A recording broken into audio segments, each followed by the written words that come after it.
પહેલું વાક્ય બોલ્યા. હું બાજુમાં હતો. સ્વામી કે કેદુનો રાહ જોતો હતો, કેટલા દિવસે તમારી રાહ જોતો હતો. હું વિચારું પડી ગયો. યોગી મહારાજ મા જેવા સાધુ, પ્રેમના અવતાર જેવા પુરુષ અમને બધાને, મને, મહંત સ્વામી, ડોક્ટર સ્વામી, બધા સંતો, વિવેકસાગર સ્વામી, ઈશ્વરચરણ સ્વામીજી બધાને ન મળ્યા હોત તો અમે મારસ ન હોત. એટલે અમે કહીએ છીએ કે આંખ, કાન ને જીભ, આ 5 ઇન્દ્રિયો અહીંયા પ્રભુએ ગોઠવી છે. એને વિવેકી બનાવવા માટે આશીર્વાદ જોઈએ. અહીંયા સારા વિચારો પ્રગટે તે માટે આશીર્વાદ જોઈએ. અહીં નિશ્ચિંતા, ચિંતા રહિતનું જીવન. કોને ચિંતા જોઈએ છે? હું તમને પ્રશ્ન પૂછું છું. કોઈને ચિંતા જોઈતી નથી, કોઈને ગંદા વિચારો જોઈતા નથી, કોઈને ગંદા વિચારો રાચવું નથી.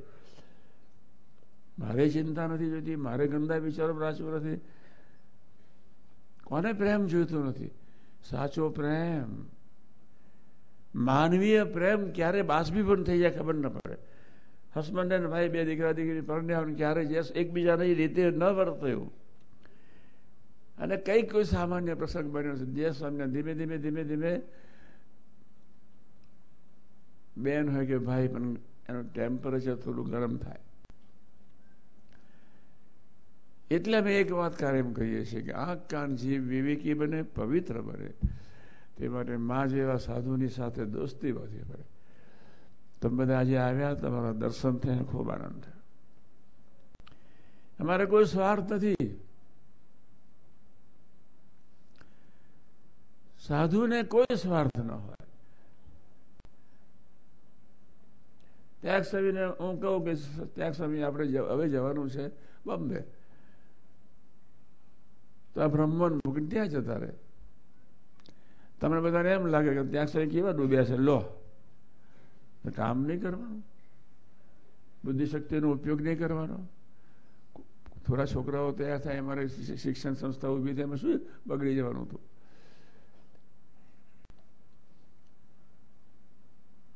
આપણે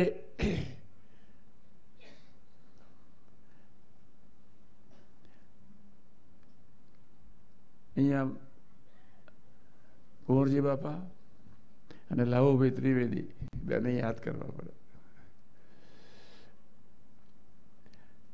એ મને મળવા આવ્યા. સ્વામીજી, આપણે આ યુવકો માટેનું આ તમે અહીંયા વિચારશો? મને એવો ટાઈમ નથી, હું પેલી બાજુ વડોદરા આનંદ તરફ છું.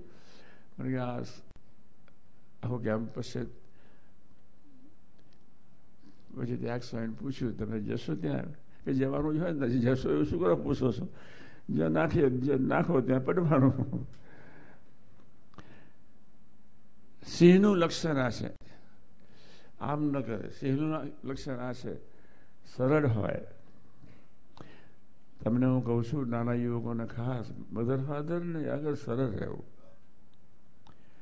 માને શું સ્વાર્થ, પપ્પાને શું સ્વાર્થ. તમને અભ્યાસ કરતા હોય, વિચાર કરાવતા હોય, તમારી વ્યવસ્થા કરતા હોય.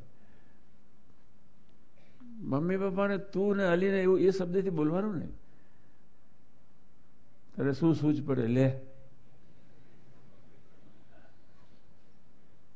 મુંબઈમાં ભાયખલામાં સારા એરિયામાં મારું એક બાજુ નીકળવું અને બીજા ઘરમાં જો પધરામણી કરતો હતો, એટલામાં એક દીકરો એના બાપને કે તમે શું સમજો?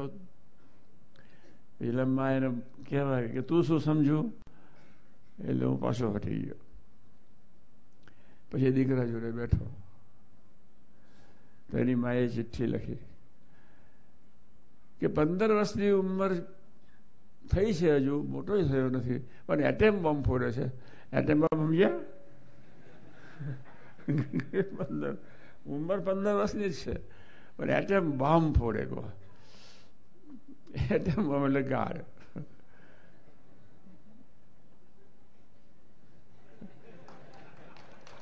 આ કેવો બંધ કરો એમ. પછી લાઈન આવે એનું ભર્યા કે તમે બંધ કરો એમ કે છે.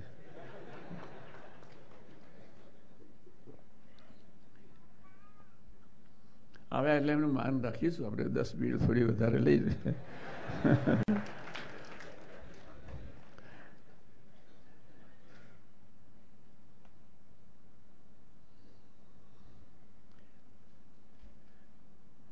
ગોંડલ એક પ્રસંગની વાત કરીને પૂરી કરું.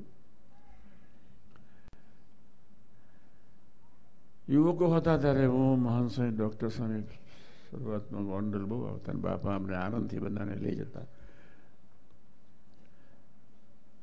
અમે ત્રણેય એક જ ફળિયામાં અભ્યાસ કરતા હતા આનંદમાં.